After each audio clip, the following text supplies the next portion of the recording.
Welcome and good morning, everyone. Good morning. And this is the RPC meeting for July 26th. And I'll call it to order. And I need a roll call. Yes. Charles Smith. Here. Richard Hilton. Here. Katina Wilcher. Here. Anna Olgeen. Tammy Fruling Bogus. Here. Stephen Summers. Geraldo Rosales. Here. Jim Goss. Diane Merlin. Here. Carol Mitten. Sorry. Dennis Roberts. Deb Frank Finan. Here. Patrick Graham. Here. And we have a quorum. All right, very good. Board, first of all, I need an approval for the agenda this morning. Is there a motion? So moved. Second. Very good. Thank you, Mayor. All right, we have a motion and a second. All in favor? Aye. Any opposed? Okay, motion carries. Let's move to item 3 is audience participation. Is there any audience participation?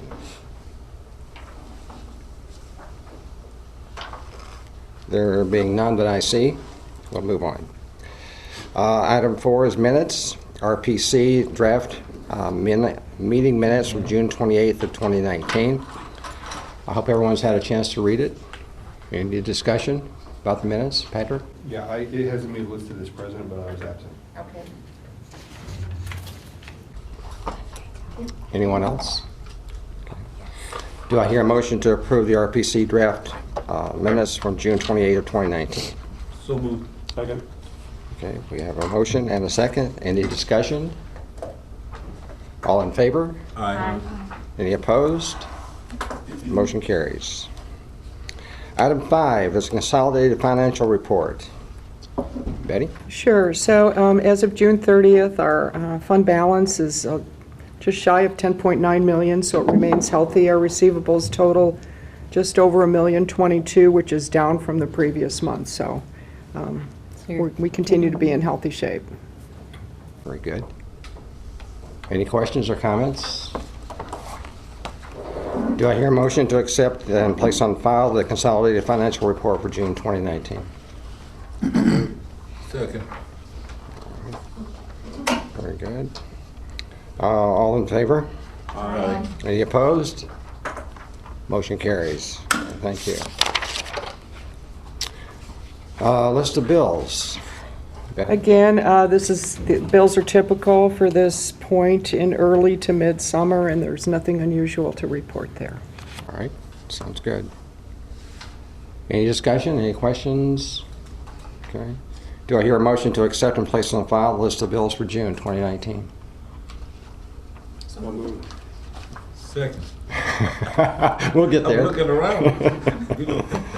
All right, very good. Any discussion before you vote? There being none, all in favor? Aye. Any opposed? Okay, motion carries. Item 7 is the action item. And it's about Champaign Early Head Start Childhood Facility Loan. And is that you, Delitza, or is that Betty? Yes. All right. Okay, good morning. So each of you has the memo here. As many of you know from recent meetings, we just received just over $2.6 million in early Head Start expansion funding. And so we've accelerated our efforts to try to locate a facility that would accommodate 80 additional infants and toddlers. And that process has been arduous because there aren't that many facilities. We have, however, identified a facility that we believe will be appropriate both in the short and the long term in West Champaign, and will fully address our demand for infant, toddler, as well as preschool services. This facility is located at 103 South Country Fair Drive in Champaign, and we believe this is the preferred option for our expanded center-based programming. We've secured an independent appraisal of this building from Whitsitt and Associates. That came in at $3.5 million. The building currently has 7 fully developed preschool and infant toddler classrooms, which means the north end of this building can be immediately set for operations as of September 1. So it's just fortuitous that we were able to find a building that is in such wonderful shape. It is 28 years old, 20,217 square feet. It was remodeled extensively in 2017 for $1.5 million.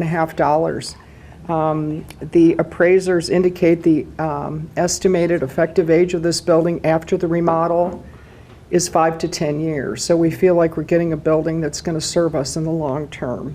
The location geographically, of course, is near our eligible children and families, so we feel that that will be critical to our programming. Based on ongoing discussions with the owners, they are willing to accept an offer of $3,908,415, which includes the $3.5 million for the building and a little over $453,000 for customized improvements. As you all know, in past discussions with regard to the Rantoul facility that we purchased and the Urbana facility, it's not advisable for either the RPC or the county to own a building. It is much preferable and beneficial to us to have a third party own the building and for us to lease that back over the long term. Similar to what we did with the Urbana Childhood Center, we contacted Illinois Ventures for Community Action, which is an economic development organization in Springfield. They did our loan with the Urbana Childhood Center, and they have agreed to purchase this building on our behalf. So the financing strategy, and it would be exactly parallel to what we did in Urbana.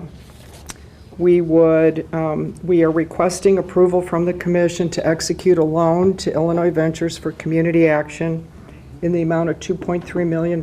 This would come out of previously designated community development assistance funds and our facility reserve fund. This loan would be extended at 2.5% with a 25-year amortization schedule. And we would have a parallel lease for 25 years with the Head Start program, reducing the risk of the loan to near zero for IVCA and for us. IVCA likewise, once they establish a contract for purchase with the owners, they would secure a bank loan in Springfield for $1.6 million to complete the purchase, to get us to the 3.9. That would be at or below 4.75. I just learned that has been reduced to be 4.5%. on a 5-year adjustable loan with a 25-year amortization. Step 3 is that we would then enter into a triple net, meaning triple net RPC is responsible for all operational and capital improvements to this building for 25 years with IVCA. So this provides our program with 25 years of very predictable and affordable rent. And our rent payments will be derived from a combination. So it will be Head Start funds, early Head Start funds, early Head Start expansion funds, state preschool for all, and as well as the child care subsidy. So we've looked at current revenue and future revenue streams. We believe this is affordable. We will then be able to offer, once the customized portion is finished on the south side of this building by February of 2020, we will be able to serve 80 infants and toddlers in this building, 51 preschoolers, for a total of 131 children and families, which will nearly double, what we can serve in Champaign. We're also going to employ an additional 55 staff. That would include site management, family advocates, teachers, and support personnel. We will realize cost savings because the management structure will be consolidated in one building rather than multiple buildings. And again, we request approval for the loan to IVCA for 2.3, and I'll turn it over to Delizzo for further detail. Not detail, just one little point. One of the things we looked at as we were exploring this option, we looked into the possibility of us actually renting this facility from the owners. And I think in terms of what the cost was going to be if we rented it as opposed to purchasing it, it probably was going to cost us a little bit more to rent the facility as opposed to us owning it. And in terms of how the financing has been structured, those resources eventually will come back to RPC that can then be used for other designated purposes. And just to add to that, it's, as we all know, it's important for the federal interest to remain in the programming side of Head Start, but it's beneficial for us not to introduce any federal interest in this building on the financing side for lots of reasons. We ran into that at CEC in Champaign where the federal interest remains for the term. This avoids, all of that federal interest and the complications there. So, this again provides us with some predictable long-term center-based programming in an area that we need to be in. And secondly, we've got a revenue stream to support it. So we feel that financially, and it's under the market rate. So the federal government requires that you pay at or below market rate, and our triple lease will do that. So.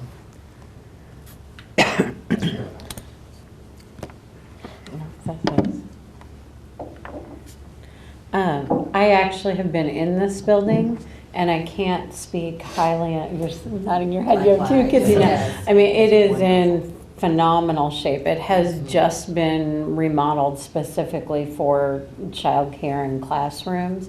I can't imagine really a better space. It's got management space and programming space. I think you did a great job in finding it. Thank you.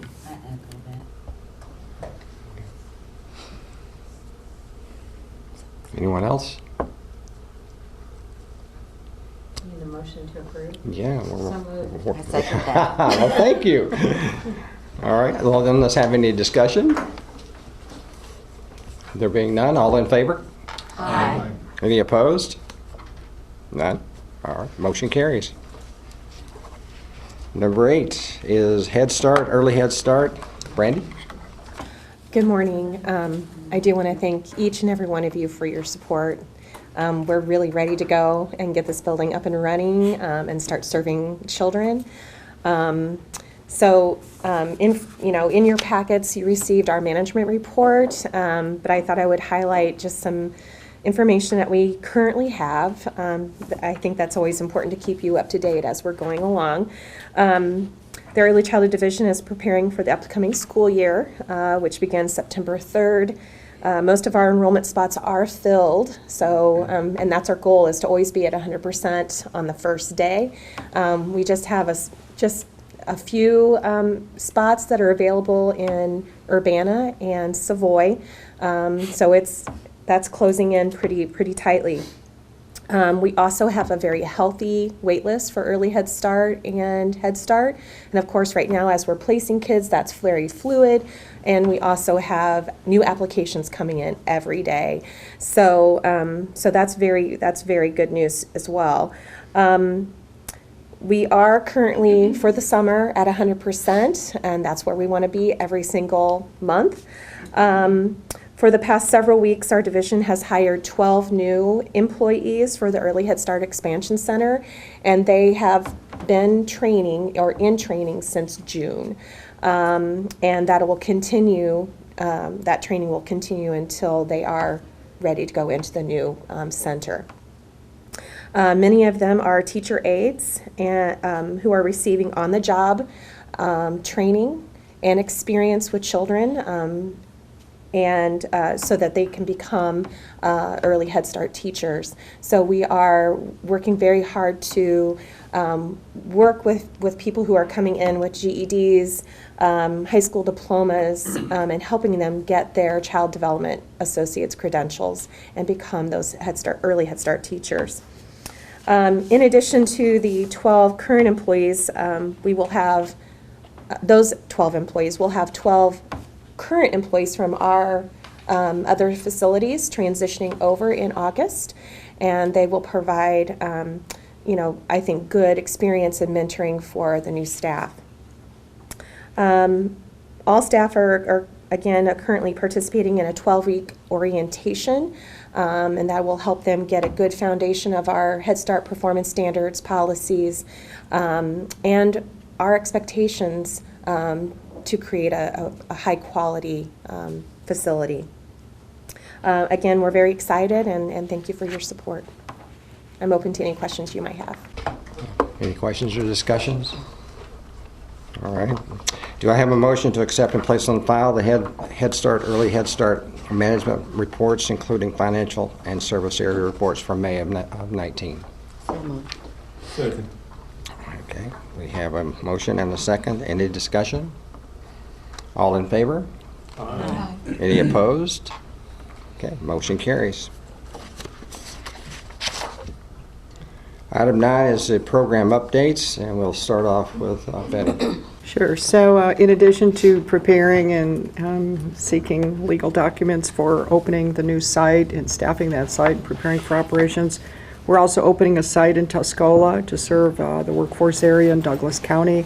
We've secured a location on Main Street and we'll begin operations there on September 1. We're also working on the FY20 budget, which we'll present to the board here in August. Okay. Very good. Becky? Right, good morning, thank you. Well, the theme of today is expansion and hiring.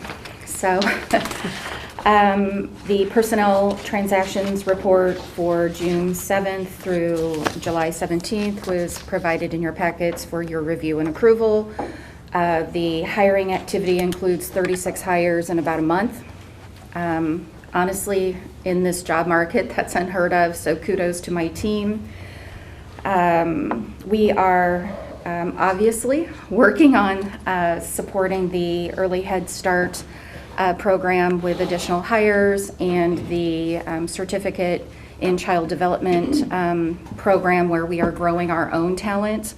None of this is easy, but it is, at the end of the day, going to be just terrific with individuals coming in, getting this opportunity for the education that we are providing and financing for them. So the opportunities for our teaching staff coming in is exceptional for those who desire opportunities for growth.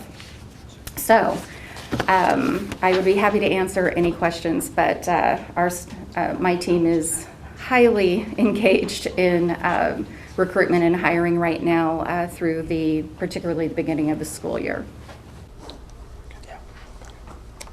Okay. Any discussion? Any questions? Okay. Do I have a motion to accept and place on file the division updates for fiscal and human resources? So moved. Okay. Second. Okay, very good. Any discussion? All in favor? Aye. Any opposed? Okay, motion carries. Ladies, thank you for your report. Appreciate it, both of you. Item 10 is the CEO management report. Thank you, Mr. Chairman. I will be brief. I will begin by again thanking the Commission for your continued support of our efforts. As you've been hearing these last few months, we have been going through some expansion, which brings with it, some headaches in terms of trying to find space and accommodate the growth that we have been experiencing. But really want to thank you for your efforts and for supporting us, particularly today as we're moving into purchasing this new location in Champaign. I also do want to recognize and thank the team that I work with here at RPC. We do a lot of thinking and trying to be more creative as we serve the community at large. So thank you to Betty and Becky, Brandy, and everybody else for being patient and working with me as we go through this this growth. With that said, a couple things. I think at the last meeting we did report on the Independent Services Coordination Program, which is one of which we've expanded into 13 counties. On July 1st, we had the entire team from the 13 counties here for orientation. We are moving along with working with that team and serving the individuals that are served by that program. With that said, I don't have anything further to report, but again, want to express my gratitude to the Commission. Thank you. Okay, thank you, Melissa. Is there any old business? Okay, any new business? Did I interrupt somebody? Okay, all right. Any new business? Okay. Can I have a motion for adjournment, please? So moved. Second. Okay, very good. All right, all in favor? Any opposed? All right, very good, thank you.